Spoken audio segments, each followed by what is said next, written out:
Bonjour à tous et bienvenue aux vidéos de l'Écomarché de juin, une revue mensuelle de l'actualité dans le secteur des grains.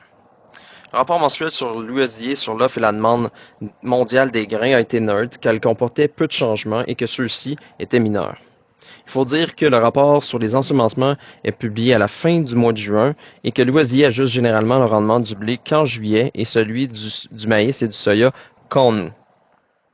L'USDA a publié dans son rapport sur les semis aux États-Unis une baisse de 0,1 million d'acres pour le maïs et le soya et une hausse de 0,1 million d'acres pour le blé. Ces résultats sont pourtant surprenants car les semis se sont bien déroulés aux États-Unis, laissant la latitude à accroître les semis.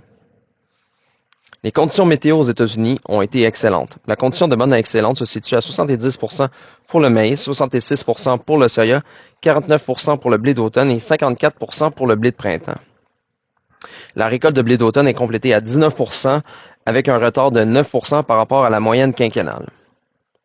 Au Québec, les températures ont été près de la normale et les précipitations ont été près de la normale à supérieure à celle-ci, sauf en Montérégie-Ouest où elles ont été inférieures.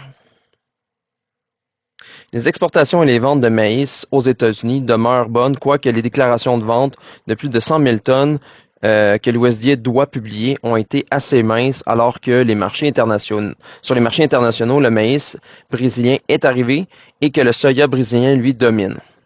Les ventes de l'année récolte en cours par rapport à la précédente sont en avance de 27% pour le maïs et de 11% pour le soya et de 8% pour le blé.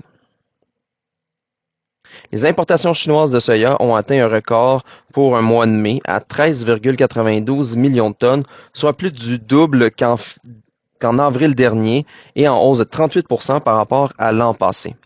Le Brésil a fourni la quasi-totalité du soya avec 12,11 millions de tonnes.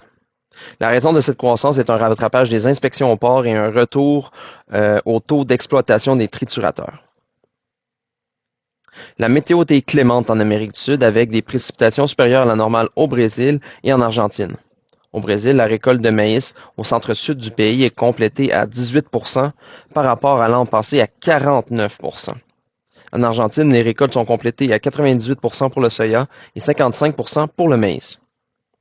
Statistique Canada a mis à jour ses estimations des superficies ensemencées au Canada comparativement à celles initialement publiées le 12 mars dernier. Au Québec, les semis ont reculé de 8 700 hectares pour le maïs et de 4 600 hectares pour le blé, tandis qu'elles ont augmenté de 38 900 hectares pour le soya. Au Canada, les semis ont diminué de 178 800 hectares pour le blé et de 76 300 hectares pour le canola, alors qu'ils ont été très rapides cette année. Les bases pour livraison immédiate se sont appréciées de 42 cents US le boisseau pour le maïs et de 21 cents US le boisseau pour le soya, en raison d'une certaine rareté perçue sur le marché local pour les situer respectivement à 91 cents US le boisseau et moins 45 cents US le boisseau. Ce fut un aperçu du mois de juin, j'espère que cela vous a plu. Si vous voulez lire notre texte complet, je vous invite à le consulter sur notre site internet au www.pgq.ca. Je donne rendez-vous dans un mois pour l'édition de juillet.